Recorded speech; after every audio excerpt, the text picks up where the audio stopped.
Bonjour à tous, merci de nous rejoindre aujourd'hui pour ce webinaire All for Tech et Tenacy. Je suis ravie d'être aujourd'hui ici avec Tony Edoux. Bonjour à tous, merci beaucoup Valérie pour l'accueil. On voit que vous êtes de plus en plus à vous connecter, donc c'est super, que vous connaissez déjà un petit peu l'outil, je vois, puisqu'il y a des gens qui nous parlent déjà dans le chat. Bonjour Agnès, donc n'hésitez pas justement à interagir dans ce chat, c'est fait pour ça, pour nous poser vos questions au fur et à mesure de la presse, au fur et à mesure de la démo, avec aujourd'hui le sujet du jour, risque et conformité, puisque c'est les deux sujets d'expertise de All4Tech et Tenacy respectivement, et comment est-ce qu'on peut connecter les deux, comment est-ce qu'on peut relier ces processus pour en faire justement un cercle vertueux, parce qu'on sait que c'est parfois des démarches qui sont un peu déconnectées dans les entreprises, et on souhaite remédier à ça aujourd'hui avec ce qu'on va vous présenter. Il y aura donc bienvenue à tous. Je vois que vous continuez de nous envoyer vos messages dans le chat, c'est super. Dites-nous aussi si vous nous entendez bien. C'est vrai que c'est mieux. Vous avez aussi les réactions emojis si jamais vous voulez nous faire des petits pouces, des petites réactions au fur et à mesure de la presse. Et puis, je vous invite à participer aussi à un petit sondage qui nous permettra de nous situer. Vous avez un onglet sondage là juste à côté du chat pour savoir justement si vous êtes plutôt concerné par le sujet conformité, par le sujet analyse de risque, les deux ou aucun des deux, mais aucun des deux, ça nous étonnerait quand même grandement vu le sujet aujourd'hui, à moins que ce soit quelque chose auquel vous participez plutôt en mode prospectif. Voilà, donc je vais vous laisser un petit peu répondre et puis je vais introduire le sujet de manière un peu plus précise. Donc, comme je disais, c'est vrai qu'il y a beaucoup d'équipes cyber qui font à la fois de la conformité. C'est vrai, puisqu'on voit qu'il y a quand même une pression croissante sur tout ce qui va être réglementation, même au niveau des certifications. Parfois, vous êtes poussé aussi par des clients à démontrer cette cybersécurité. Donc, il y a beaucoup de conformité dont vous êtes en charge. Et puis, il y a aussi le sujet de l'analyse de risque qui est important pour continuer à vous protéger factuellement dans vos organisations. Et les deux, évidemment, peuvent et devraient s'alimenter, mais historiquement, ils ont été quand même assez dissociés. On le voit même dans la structure aussi un peu des outils, des plateformes qui ne sont pas les mêmes, des processus qui ne sont pas les mêmes. Parfois, c'est même des personnes aussi dans les équipes qui sont pas les mêmes. Et nous, en fait, les visions qu'on a des risques et de la conformité chez All4Tech et Tenacy, c'est que ça a vraiment un intérêt à entrer en synchronicité, à s'harmoniser, et que à la fois les risques peuvent alimenter la conformité et que la conformité peut alimenter les risques. Donc, du coup, c'est ce qu'on veut vous présenter aujourd'hui, notamment via une démo du connecteur bidirectionnel qu'on a créé entre les deux plateformes. Donc, pour se présenter rapidement, moi, je suis Product Marketing Manager chez Tenacy. Je m'appelle Valérie. Et Tony, je te laisse te présenter également. Moi, c'est Tony Edoux, je suis Product Owner au sein de la société All4Tech et RSSI. Mon activité principale, c'est de faire la jonction entre tous les gens qui utilisent nos solutions au quotidien et les équipes techniques qui sont en charge de leur développement. Très clair. Un expert analyse de risque, un expert EBIOS. N'hésitez pas à poser vos questions. On a la bonne personne avec nous aujourd'hui. Alors, traditionnellement, on va commencer, pour ceux qui ne nous connaissent pas, par vous présenter rapidement les plateformes Tenacy et All4Tech, un petit peu qui on est. Alors, Tenacy, nous, on est une plateforme qui est dédiée à la conformité. On a deux cofondateurs, Julien et Cyril, qui sont vraiment des experts en cybersécu, qui sont passés par le conseil chez Lexi, chez Orange Cyberdéfense, et ils ont fait un constat, c'est qu'en fait, il y avait de plus en plus de conformité à gérer, que cette conformité, ça génère énormément de données, et que ces données, elles sont très éparpillées. Il y en a un peu de partout, dans des Excel, dans différentes plateformes. Et du coup, qui dit données éparpillées dit qu'on a peu de visibilité sur sa posture cybersécurité. Et donc ça crée des zones d'ombre, et ça crée du coup des risques en fait sur la cyber dans notre organisation, et ça nous empêche de la protéger au mieux. Donc, on s'est dit qu'en fait, cette donnée qu'il y a tout autour de la conformité, c'est vraiment de l'or, mais il faut réussir à faire levier dessus, à l'exploiter correctement.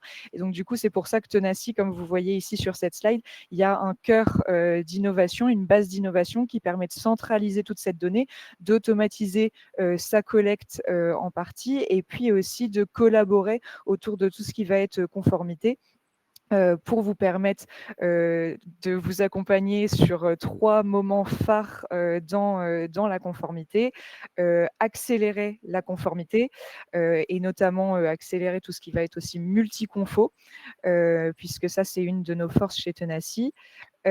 Ensuite, il y a tout l'aspect maintenir la conformité, puisque une fois qu'on est conforme, c'est pas le tout. Il faut que toutes les mesures de sécurité qu'on a mises en place restent efficaces pour vraiment pouvoir vous protéger, protéger votre organisation au fil de l'année, au fil des années de cette conformité. Et puis, justifier votre impact, que vous soyez en mesure de démontrer cette conformité et la protection qu'elle vous procure auprès d'auditeurs, mais aussi auprès de l'interne, que ce soit votre board, que ce soit aussi les équipes en dessous, etc. Voilà, et donc aujourd'hui, on a plus de 200 clients, 3000 utilisateurs, des références dans des secteurs variés. Donc, vous pourrez sans doute vous reconnaître. On intervient dans l'industrie, par exemple avec Michelin, dans la distribution, je pense à Leroy Merlin, dans les assurances aussi, et aussi dans le secteur public. Et peut-être qu'il y en a certains d'entre vous aujourd'hui qui sont dans le secteur public, parce que c'est vrai que avec la méthodologie et BioCRM, on sait que c'est un secteur qui est particulièrement intéressé par cette méthode-là. Donc voilà, là je peux donner des exemples comme la métropole d'Aix-Marseille, les hospices civils de Lyon avec lesquels on travaille. Je laisse la main à Tony pour nous présenter aussi All4Tech avant qu'on rentre dans le vif du sujet. Merci beaucoup Valérie. Alors, All4Tech, nous, on est éditeur logiciel. On a vraiment l'ADN d'un éditeur logiciel. Ça fait un petit peu plus de 25 ans qu'on fait de l'édition. Le sujet cybersécurité est notre sujet principal et l'analyse de risque au sein de ce sujet et représente aujourd'hui un peu plus de 95% de notre activité depuis une dizaine d'années. On a fait des outils autour de la méthode EBIOS 2010, puis RM. On dispose aussi aujourd'hui d'une application qui est labellisée par l'ANSSI. Et on a une présence multisectorielle ici. Quand on a démarré, c'était quand même très, très marqué défense, industrie. Aujourd'hui, EBIOS-CRM, ça concerne un petit peu tout le monde, tous les secteurs d'activité, etc. Donc, je ne vais pas vous donner de référence particulière, puisque de toute façon, on est tous concernés par le sujet analyse de risque. En regardant très, très rapidement dans les gens qui sont connectés, un petit peu plus de la moitié des gens qui sont là et connectés aujourd'hui sont déjà des clients de la solution, alors que vous venez de domaines très, très variés. Voilà, 250 clients, groupes, organisations, 1500 licences déployées, c'est 1500 personnes actives autour de l'analyse de risque, et puis un petit tiers de l'activité hors de France, parce que oui, on fait aussi des BioCRM à l'étranger, même si ce n'est pas tout à fait sous l'appellation BioCRM. La perception All4Tech, alors, en ayant fait, 25 ans d'édition logicielle, on a eu l'occasion de tester plein de choses. On n'a plus du tout, on ne croit plus du tout en un modèle où une application traiterait 100% des problématiques sur l'ensemble d'un domaine d'activité et serait un petit peu la solution miracle, la solution à tout. La perception qu'on a des choses aujourd'hui, c'est que pour avoir le bon outil, il faut être capable de se concentrer sur un sujet, d'avoir une vision précise et affinée, compétente sur un domaine particulier. Et c'est pour ça qu'on est présent aujourd'hui, parce qu'on pense que l'important n'est pas d'avoir un outil qui fait tout, mais bien une combinaison d'outils, un écosystème qui va vous permettre d'adresser tous les sujets et de le faire de la manière la plus efficace et pertinente possible. Voilà. Merci pour ce beau message autour de la valeur de notre écosystème en cybersécurité. C'est vrai que c'est quelque chose qu'on essaye aussi de mettre en avant chez Tenaci, de mettre tout le monde, enfin voilà, de travailler ensemble pour tirer le meilleur parti de nos expertises communes, enfin de nos expertises plutôt diverses, vous sur les risques, voilà, nous plutôt sur la cybersécurité. Et puis du coup, ça nous permet un peu de lancer ce fameux débat conformité ou risque pour vous expliquer un peu nos visions sur ces deux sujets et pourquoi est-ce que finalement c'est si important de les remettre en harmonie et notamment, on va le voir via le connecteur qu'on va vous présenter plus tard en démo. Donc nous, la vision de la conformité chez Tenaci, c'est vrai que souvent on oppose un peu les risques et la conformité en disant bah voilà, la conformité c'est de l'obligation et puis les risques c'est de la protection. En fait, les deux sont de la protection. Nous, ce qu'on voit et on s'appuie beaucoup pour dire ça aussi sur ce célèbre schéma de l'ANSSI bah, voilà, que tout le monde a déjà vu, c'est que en fait souvent le RSSI il peut être vu comme celui qui vient un peu cocher les cases de la conformité, alors que la conformité, c'est vraiment les bases de tout ce qui va être protection dans l'entreprise. Même si après, en effet, en fonction du contexte, il faut savoir adapter avec de l'analyse de scénario, de l'analyse de risque. Mais en fait, ça ne sert pas forcément à grand-chose de faire toute une analyse si c'est derrière pour vous retrouver sur des bonnes pratiques que vous auriez déjà pu mettre en place à travers la conformité. Donc, par exemple, faire une analyse de risque pour ensuite vous avoir comme recommandation, pour traiter ce risque, il faut avoir mis en place un EDR. C'est sûr que l'EDR, en fait, c'est une bonne pratique de base et donc ça se retrouve dans pas mal de conformités. Et puis aussi, il y a le fait que des conformités, la plupart sont, enfin, il y en a certaines qui sont sectorielles, certaines géographiques, et en fait, dans certains cas, elles s'appuient aussi sur des analyses de risque qui ont été faites sur le secteur en question, et donc du coup, ça permet de faire un peu un petit raccourci pour avoir une protection un peu de base sur votre secteur. Voilà, il y a quand même 72% hein, des organisations aujourd'hui qui sont concernées par de la conformité, selon le dernier baromètre du Césin. Donc c'est énorme et c'est pour ça qu'on ne peut pas occulter le sujet conformité, même si potentiellement on a un peu plus d'appétence pour le risque. Et puis aussi après, chez Tenaci, on aime bien voir la conformité un peu sous 3 angles, parce que immédiatement, quand on pense conformité, on pense tout de suite réglementation, NIS2, DORA, etc. Mais en fait, pour nous, on considère la conformité vraiment comme soit ces aspects réglementaires-là, soit tout ce qui va être bonne pratique, par exemple dans un groupe, tout ce qui va être PSSI, et aussi tout ce qui va être donc le troisième un peu angle, les certifications qui sont plus orientées business. Et donc là, c'est vrai que la conformité, elle peut aussi un peu tirer son épingle du jeu dans le sens où elle vous permet aussi de de certifier d'un niveau de cybersécurité sur le marché. C'est un peu une marque de confiance pour les personnes avec qui vous travaillez. Et ça, c'est lié au fait que, comme la conformité va être la même pour tout le monde, elle va vous permettre de vous comparer entre vous, ce qui est moins le cas pour les risques, même si le but là, c'est pas de les opposer, mais voilà. Et le dernier point que je souhaitais remonter, oui, donc du coup, la conformité vous permet vraiment de faciliter en fait cette mesure du progrès jusqu'à arriver derrière à des choses un peu plus pointues sur votre domaine avec tout ce qui va être risque. Et puis, ça n'empêche pas, enfin, en fait, c'est vrai qu'on dit souvent, voilà, est-ce que vous êtes plutôt conformité ou plutôt risque? En fait, quand on fait de la conformité, ça n'empêche pas de parler risque. C'est sûr que c'est pas du tout la même chose que de faire une analyse de risque, mais on peut toutefois faire de la conformité et parler en termes de risque aux différentes parties prenantes qui sont dans l'entreprise, leur disant, ben voilà, cette non-conformité pose tel risque, même si on n'a pas fait tout derrière, tout le process d'analyse de risque qu'il y a à faire. Donc, c'est vrai que cette petite nuance à voir aussi entre, est-ce que vous avez une analyse de risque entière à faire ou est-ce que vous pouvez déjà aussi un petit peu commencer à, à sensibiliser à des aspects du risque à travers la conformité. Tony, Alors, pour rentrer un petit peu... ouais, Ouais, je t'en prie, Valérie. Pour rentrer un petit peu oui, je te dans le laisse détail dessus.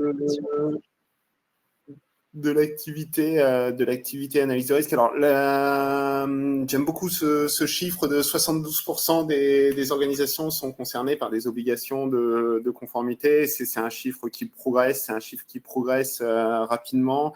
Et j'ai envie de dire, il est probable que dans 1 an, 2 ans, 3 ans, on soit plus à 72%, mais plutôt à 90 ou 95%. C'est-à-dire que je pense qu'avec l'empilement de réglementations, d'obligations, et puis le changement général dans l'état d'esprit autour de la cybersécurité, il y aura probablement un moment de l'histoire où, mis à part les toutes petites structures, les toutes petites sociétés, tout le monde sera concerné par une obligation cyber et une obligation de conformité à un certain nombre de référentiels.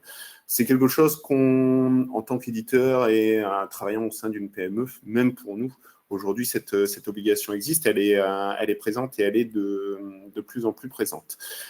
La conformité et l'analyse de risque font effectivement partie tous les deux du sujet protection, mais il est vrai aussi que de toute façon, l'analyse de risque fait aussi partie de cet aspect conformité. Dans tous les référentiels qu'on vient de citer, il y a toujours un moment ou un autre marqué quelque part qu'il doit y avoir une véritable gestion des risques, qu'il doit y avoir des analyses de risque qui doivent être réalisées. C'est un sujet qui était encore très fournisseur de débats et de discussions, j'allais dire, il y a une dizaine d'années.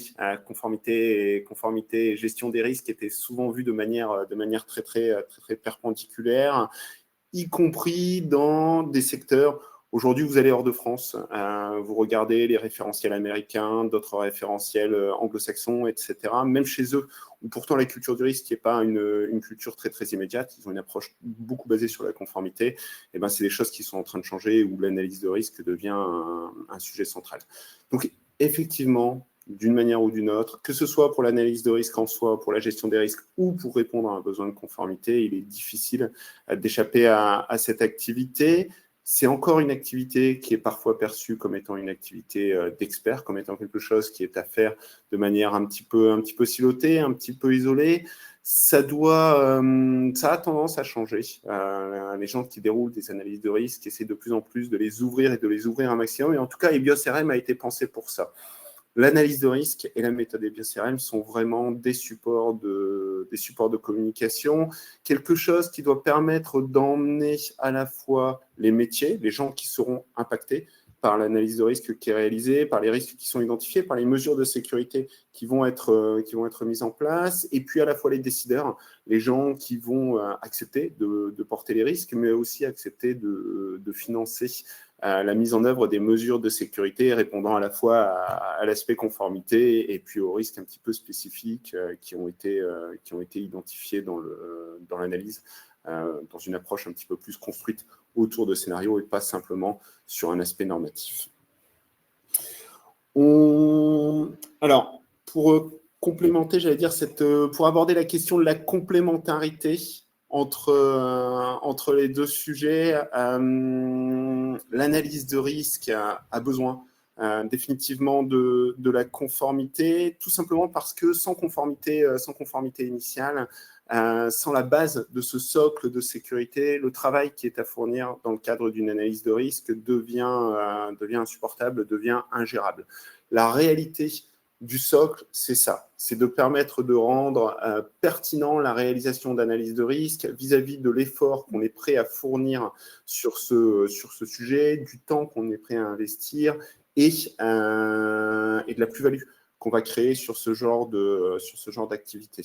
La conformité, ça va permettre dans un premier passage, dans un premier temps, eh bien de traiter, de fermer un certain nombre de portes, de traiter un certain nombre de risques évidents et de permettre à l'analyse de risque de se concentrer sur des sujets qui sont un petit peu plus spécifiques à chaque contexte où on déroule ce type d'activité. Et puis sur l'autre pendant, du coup, de comment est-ce que l'analyse de risque participe de la conformité, il y a évidemment ce que tu disais, comme quoi la plupart des textes aujourd'hui requièrent de faire de l'analyse de risque. D'analyser les différents scénarios de menaces qui pourraient arriver chez vous. Et puis, en fait, il y a aussi le fait que derrière, le traitement des risques en question peut permettre de prioriser certaines mesures, pour, qui elles, sont projetées ensuite sur d'autres conformités que vous pouvez avoir.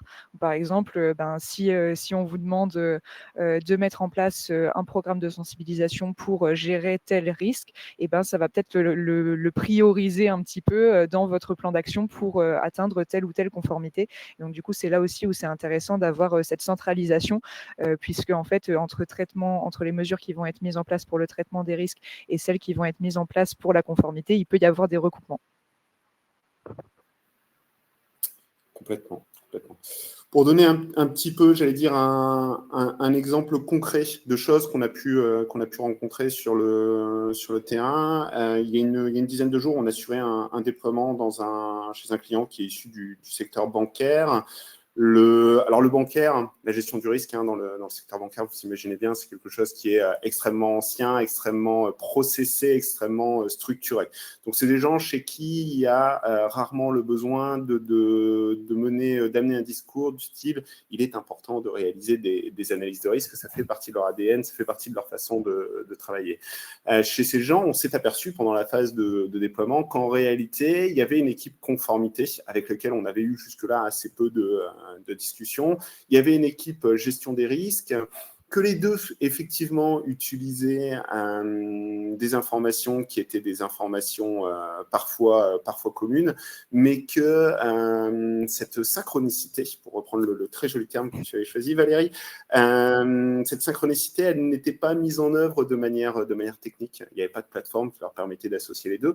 Et donc, en réalité, au quotidien, on avait des gens qui faisaient de la conformité, qui ne se penchaient sur la question de l'analyse de risque pour savoir si ça avait été fait ou pas, sans trop s'intéresser à la réalité des résultats obtenus, qui fournissaient un socle quand bon leur semblait, enfin plus positivement, quand ça était au bon moment de leur process à eux, et ils le mettaient à disposition de l'équipe analyse de risque, qui, elle, reprenait ou pas le socle qui avait été fourni ou cherchait à constituer son propre socle pour réaliser ces analyses de risque, tout simplement parce qu'ils n'avaient pas de manière plus naturelle de réaliser les choses. Quand on voit ce genre de cas d'usage sur le terrain, en tant qu'éditeur, que ce soit du côté Tennessee ou du côté All4Tech, ça nous interroge. Bien évidemment, on voit assez immédiatement qu'il y a des choses pertinentes à faire et ça tient du rôle des fournisseurs d'outils d'essayer d'apporter une solution intelligente à ce type de problèmes qui sont vraiment des problèmes métiers.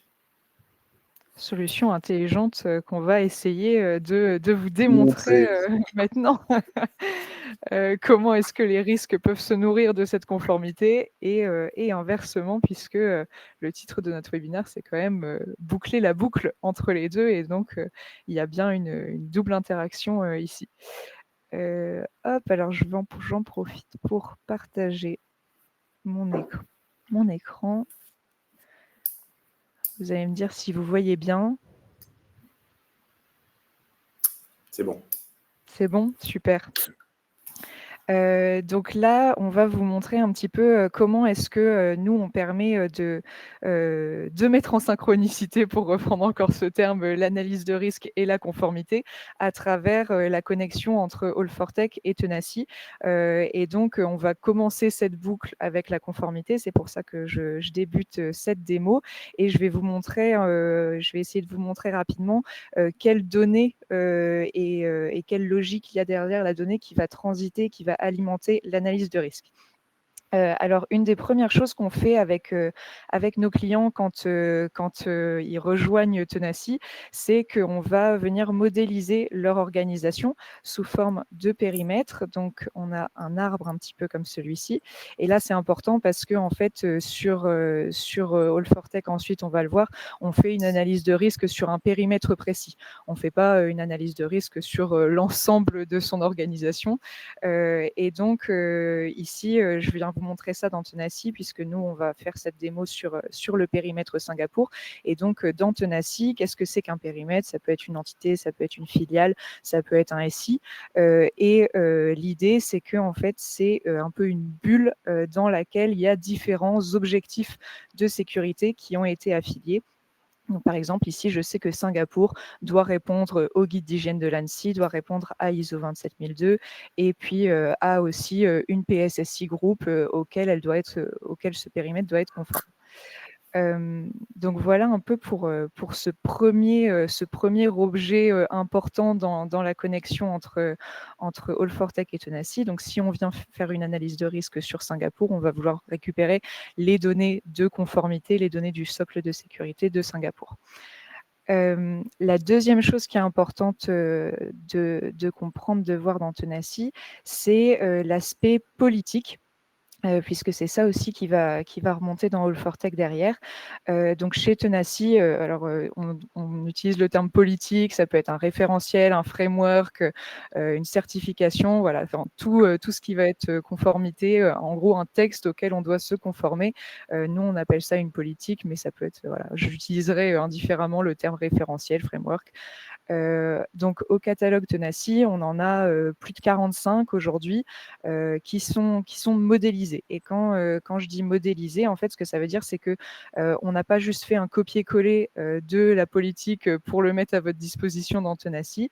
Ce qu'on a fait, c'est que on a un dénominateur commun qui vient nous permettre de mettre aussi en relation les différents référentiels les uns avec les autres pour permettre derrière de faire de la multiconformité. Donc là, par exemple, je suis sur ISO 27001-2022, j'ai le chapitre support, et puis dans le chapitre support, j'ai une exigence sur la sensibilisation. Ça, c'est ce que vous avez dans ISO. Derrière, nous, le travail qu'on est venu faire, c'est de dire, en fait, si vous voulez être conforme à ISO sur cette partie sensibilisation, ce qu'on vous propose de faire, c'est de mettre en place un programme de sensibilisation. Donc, il y a une description un petit peu plus poussée. Et ces mesures de sécurité font un peu le squelette auquel on va relier l'ensemble du modèle Tenaci derrière. Donc, si je mets cette mesure de sécurité au centre maintenant, en fait, on voit que une fois que vous avez mis en place, que ce soit pour ISO ou pour une autre, une fois que vous avez mis en place votre programme de sensibilisation, vous allez non seulement marquer des points sur ISO, mais vous allez aussi marquer des points sur Siphon, donc le NIS de Belge, et vous allez aussi marquer des points sur DORA et l'ensemble des politiques sur lesquelles on a associé cette même mesure de sécurité parce qu'il y avait une exigence reliée à la sensibilisation. Donc ça, c'est sur cette première partie de notre modélisation qui permet vraiment la multiconformité. Et puis de l'autre côté, en fait, et je vous explique ça puisque c'est ce qui va nous permettre de remonter des scores pour chacune des mesures dans All4Tech, il y a tout ce qui va être pour chacune de ces mesures de sécurité.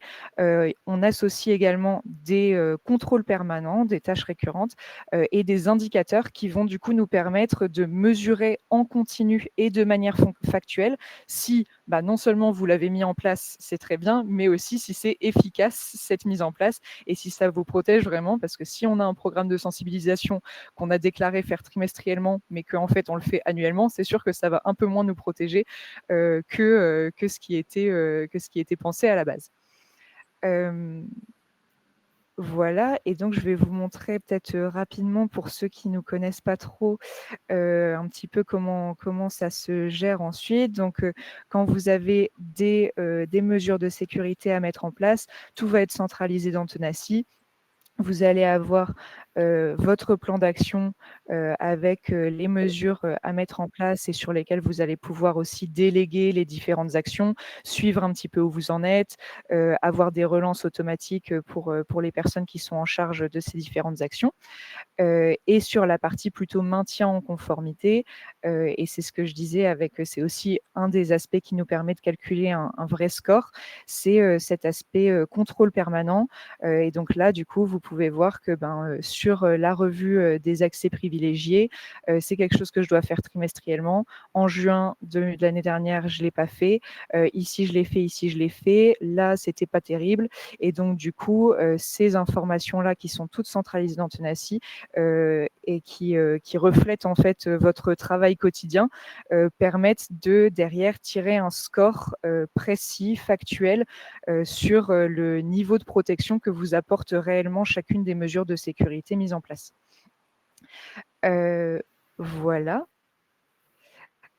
Et donc, si maintenant pour vous montrer un petit peu ces scores, je vais aller dans cette PSSI Group qui est le référentiel qu'on va utiliser avec Tony pour vous montrer la connexion entre nos deux plateformes, et que je choisis donc le périmètre Singapour. J'ai donc bien des scores pour les différentes mesures de sécurité, pour les différentes exigences qui sont demandées par ma PSSI.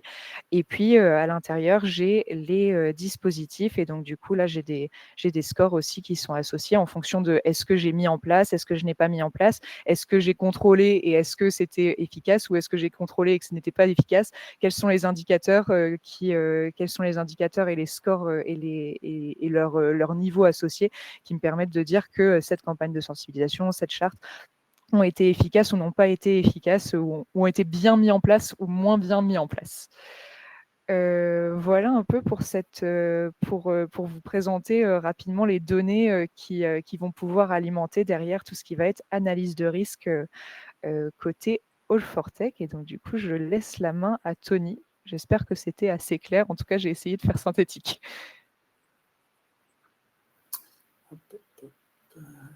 Je partage l'écran. Est-ce que c'est bon pour le partage d'écran? Yes, je vois ton écran, Tony. Ok, super. Alors, du côté Agile Risk Manager, donc c'est un outil qui a été imaginé pour accompagner la réalisation d'analyse de risque et d'analyse de risque EBIOS RM ou ISO 27005 en particulier. C'est un outil qui a été labellisé par l'ANSSI, et donc on va retrouver au sein de cette application l'ensemble du workflow qui est proposé par la méthode, l'ensemble du vocabulaire, donc ce qui est plutôt du domaine de la lettre associée à EBIOS RM, mais aussi l'esprit général autour de la méthode EBIOS RM, j'allais dire la philosophie adossée à cette méthode, donc la volonté d'avoir quelque chose à la fois d'agile, de dynamique, et qui puisse servir effectivement de support pour discuter avec tous les gens concernés de facto par les risques. Ce que vous allez retrouver très très rapidement dans l'application, ce sont des dépôts locaux ou distants, l'application fait du collaboratif. Au sein de ces dépôts, vous allez retrouver des projets. Un projet, c'est une analyse de risque, et c'est une analyse de risque construite autour de bases de connaissances qu'on va venir compléter au fur et à mesure où on déroulera les ateliers qui sont proposés ici par la méthode. Donc, il faut vraiment voir ça comme un rail. Vous êtes en phase d'appropriation, de découverte de la méthode. C'est quelque chose que vous allez pouvoir suivre assez naturellement. Une fois que vous êtes à l'aise avec les concepts que vous manipulez, vous pourrez passer d'une activité à l'autre très librement. Ce qu'on va retrouver au sein de l'application, au sein de chacune de ces activités, ce sont des bases de connaissances qui vont devoir être complétées. Alors, bien évidemment, on vous en fournit par défaut toutes celles qui sont un peu génériques, qui peuvent être réutilisées, notamment les échelles, les matrices, toute la partie paramétrage, etc. Mais il y a des sujets qui sont spécifiques à chaque analyse de risque qui est réalisée. J'ai pris un exemple ici au hasard, j'allais dire un tableau d'événements redoutés dans l'atelier 1. Remplir des bases de connaissances, c'est une activité qui doit être la plus fluide possible. Et donc, quand on a ce genre d'activité, soit on passe à travers des représentations graphiques, j'aurai l'occasion de vous en montrer, soit à travers des tableaux où on essaie d'avoir quelque chose qui soit le plus près possible du confort auxquels vous êtes habitués sur Excel. Ce genre d'atelier, donc un atelier 1, on va définir des valeurs métiers, ce qu'on souhaite protéger, on va définir des événements redoutés, ce qui nous fait peur vis-à-vis de ces valeurs métiers. Et puis effectivement, dans la méthode, à la fin de notre premier atelier, on doit avoir une vision du socle de sécurité, c'est-à-dire la situation dans laquelle on se trouve, l'ensemble des mesures de sécurité qui sont déjà en place et qui vont nous permettre d'aller ensuite explorer les ateliers suivants. Comment ça va fonctionner si votre socle est déjà présent au sein de l'outil Tenacity?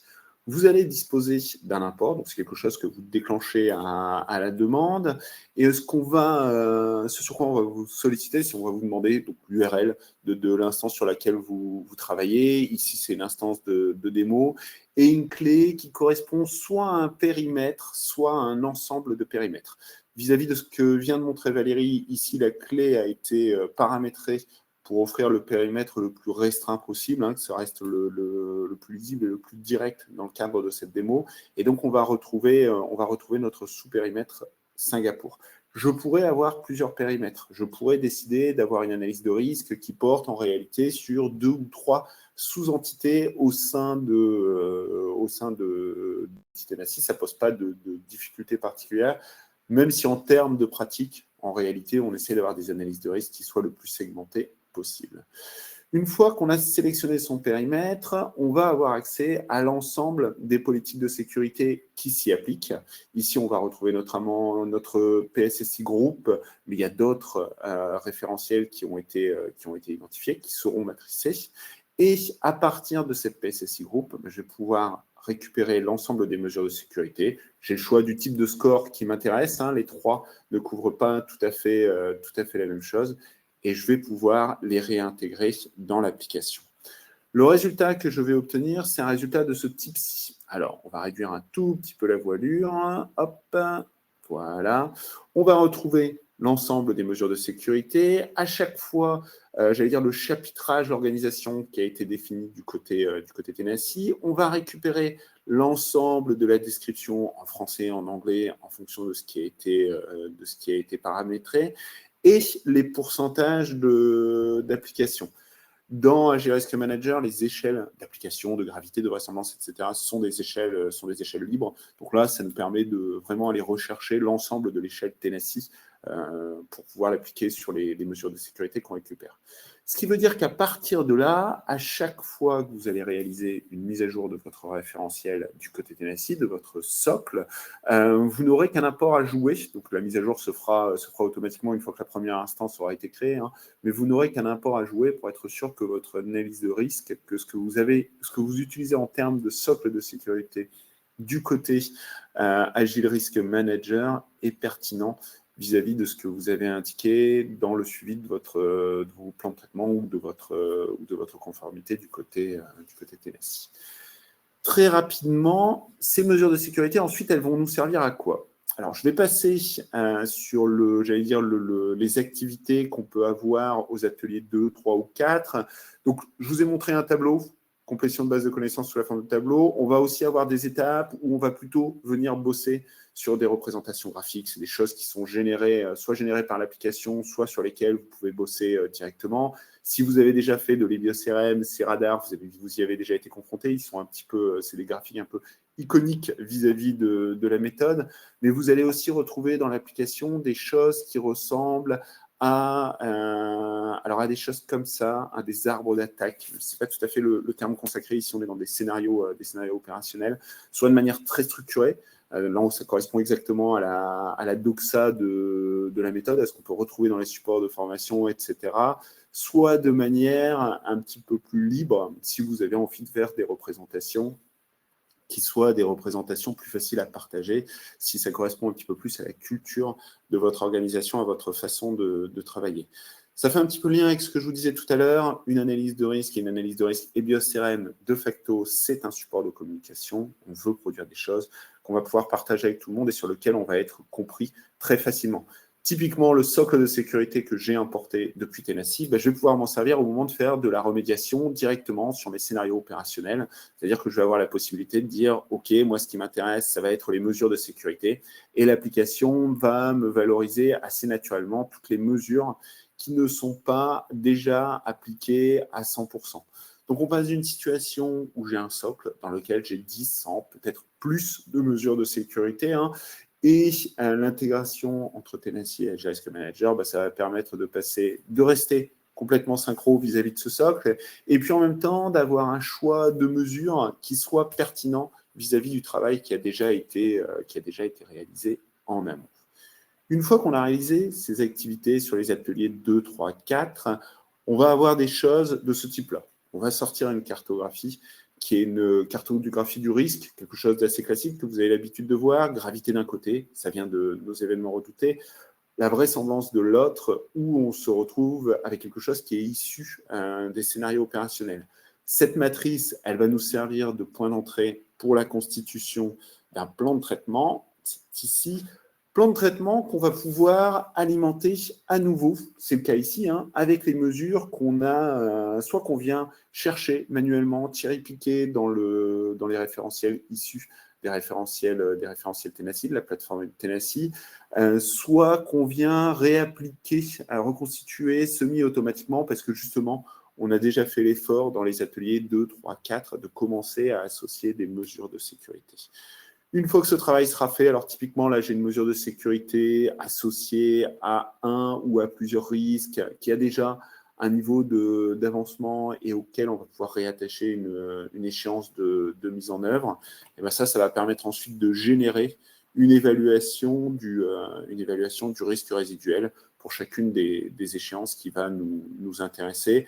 Et en particulier, ce qui va nous intéresser, c'est à la fois le risque initial et puis le risque qu'on va obtenir une fois que l'ensemble des mesures de sécurité auront été appliquées. Donc, on est parti d'un début d'atelier 1, d'une évaluation de notre contexte, de nos valeurs métiers. On a complété ça avec un socle qui venait directement de Tenacity, dont on sait qu'il est pertinent puisque c'est l'outil de référence pour la partie conformité et pour la partie suivi de cette conformité. On a alimenté l'ensemble de l'analyse de risque avec cette conformité. On a généré des risques. Et ce qu'on va vouloir faire, bien évidemment, c'est remonter ces risques du côté Tenacity. Alors, on se retrouve avec une proposition par défaut. On a eu un périmètre en entrée. On va avoir une visibilité sur le périmètre en sortie. Et on va avoir la possibilité de choisir le risque register cible pour les éléments qu'on a identifiés. Ici, on va choisir celui qui a été constitué pour la démo. Il y a différents risques register du côté Tenacity.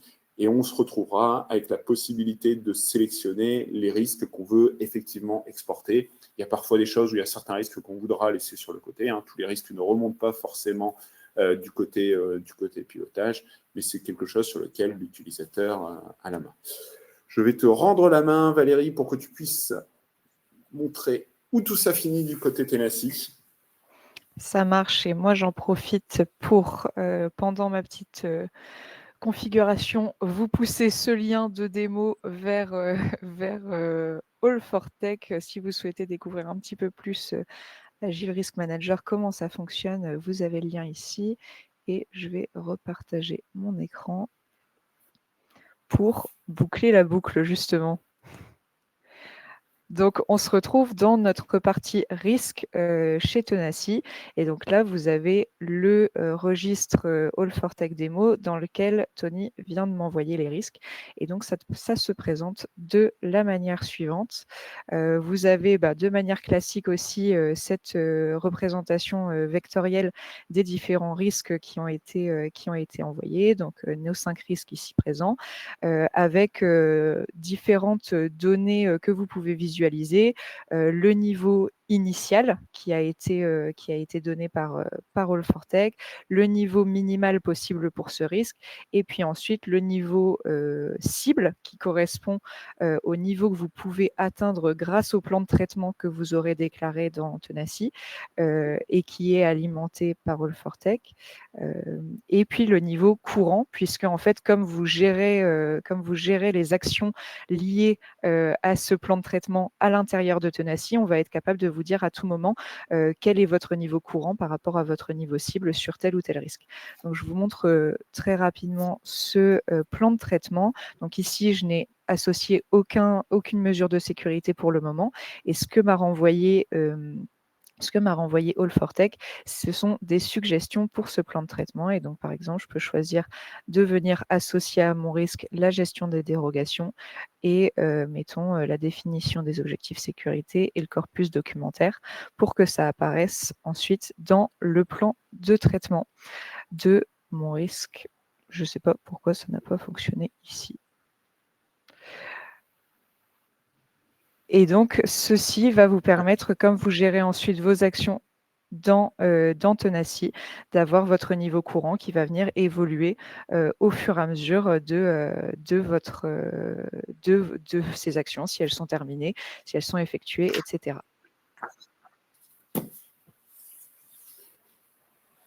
Ce qui nous permet de boucler la boucle.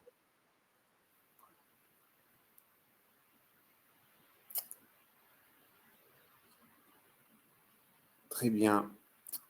Alors, en conclusion de ce webinaire, donc c'est des choses, la première moitié du connecteur, ce sont des choses qui ont déjà été déployées, qui fonctionnent aujourd'hui de manière assez régulière et qui montrent déjà que pouvoir réintégrer l'intégralité de son socle dans sa démarche d'analyse de risque, ça permet de gagner du temps, de la qualité sur ce qui est fait. Du côté All4Tech, la seconde moitié du connecteur sera effectivement disponible dans la version 3.1, donc c'est quelque chose qui devrait être là dans les semaines à venir. Ça va venir très très vite. On s'aperçoit que effectivement cette boucle elle est très très vertueuse. Elle va permettre de gagner du temps. Elle va permettre d'éviter d'avoir à refaire la même chose de chaque côté. On sait tous que quand on a l'obligation de refaire la même chose des deux côtés dans deux outils, c'est une source d'erreur au-delà du temps que ça va perdre. Donc ça va permettre de générer de la cohérence et de le faire de la manière la plus naturelle possible.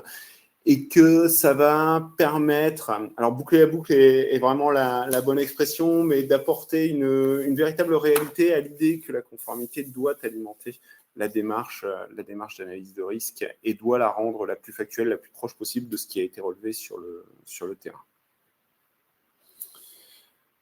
Voilà pour ce connecteur. Est-ce que tu avais un petit mot de la fin, Valérie, de ton côté ?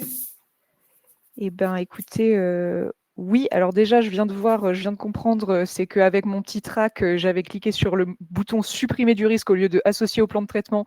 Donc, c'est pour ça qu'on ne le voyait pas apparaître au bon endroit. Donc, ça fonctionne bien, pas d'inquiétude. Désolée pour le petit couac. Et puis, écoutez, on serait ravis en tout cas de pouvoir échanger avec vous sur vos différents enjeux de conformité, vos enjeux au niveau du risque, que ce soit Tony plutôt sur cette partie risque avec Agile Risk Manager ou plutôt nos équipes chez Tenaci. Et d'ailleurs, je vais faire la même chose, je vais pouvoir vous envoyer ce petit lien de prise de démo Tenaci, parce que je vois qu'en plus, il y avait une petite question dans le chat pour comment faire pour avoir cette plateforme Tenaci. Et je vous invite à planifier une démo tout de suite avec nos équipes pour pouvoir en savoir plus, pouvoir un peu qualifier vos besoins et puis voir comment on peut vous aider et puis justement comment est-ce qu'on peut ensuite bénéficier de cette harmonie entre risque et conformité, de cette alimentation mutuelle entre risque et conformité. Et deuxième question, une fois qu'on a les deux outils, est-ce qu'on aura déjà le connecteur intégré ? Oui. Voilà. Le connecteur fait partie, donc le connecteur fait partie du cœur des deux applications. Ce n'est pas une option complémentaire. Voilà, si vous avez les deux applications, vous pourrez vous connecter sans difficulté. Il y a une petite phase de paramétrage qu'on fera avec vous. C'est la génération d'une clé sur un périmètre donné. Il y avait une question qui avait été posée un tout petit peu plus haut sur le chat qui était: est-ce qu'on peut gérer la conformité réglementaire sans analyse de risque? Alors, le fait est que, à ma connaissance, dans l'immense majorité des référentiels aujourd'hui, mis à part quelques-uns qui sont un petit peu plus anciens, de toute façon, on vous demande d'avoir mis en place une gestion des risques, et que pour avoir une gestion des risques, il faut avoir fait une analyse de risque. La question souvent sous-jacente, c'est: est-il obligatoire de faire de l'EBIOS-RM pour répondre à une conformité réglementaire? La vision qu'on a, nous, du terrain, c'est qu'il y a une dizaine d'années, il y avait encore débat sur la méthode à utiliser quand on réalise des analyses de risque. Avec la mise à jour de l'ISO 27005 qui a eu lieu en 2022, aujourd'hui, en France, en tout cas, tout le monde fait de l'EBIOS-RM sous une forme ou sous une autre, indépendamment des outils. La méthode EBIOS-RM a prouvé sa pertinence et son adaptabilité. Voilà. Merci pour cette réponse, Tony. Et je ne vois pas d'autres questions, mais manifestez-vous. On a peut-être encore quelques secondes avant la fin de ce webinaire. En tout cas, on voit que c'est vraiment deux démarches qui sont complètement complémentaires, qui gagnent vraiment à s'alimenter l'une de l'autre. Et donc, du coup, c'est pour ça qu'on est très heureux d'avoir fait ce connecteur et d'avoir pu vous le présenter aujourd'hui. Merci beaucoup Valérie pour Merci à l'organisation toi, de Tony. ce webinaire. Merci à tous pour votre participation aujourd'hui, et on est à votre disposition. Si vous voulez en savoir plus, n'hésitez pas. Exactement. À très bientôt. Bonne journée, au revoir. Au revoir.